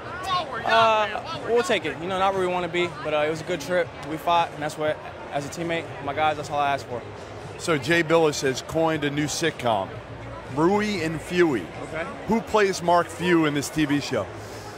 Ooh, I don't know. That's a tough one. We got to come back to him now. He kind of looks. Let me say Kevin Bacon. That's what I said. He looks like Kevin Bacon, so I like Kevin Bacon in that role. Thanks, Josh. Josh Perkins and the Zags with a 76-71 win over Texas. They get it back home 2-1 here in Portland. The PK80 presented by State Farm continues next here on ESPN with Arkansas taking on Connecticut. For Jay Billis and Jeff Goodman, I'm Dan Shulman. Thanks for watching from the Moda Center here in Portland. Let's find out what else is going on as we send it again back to the studio.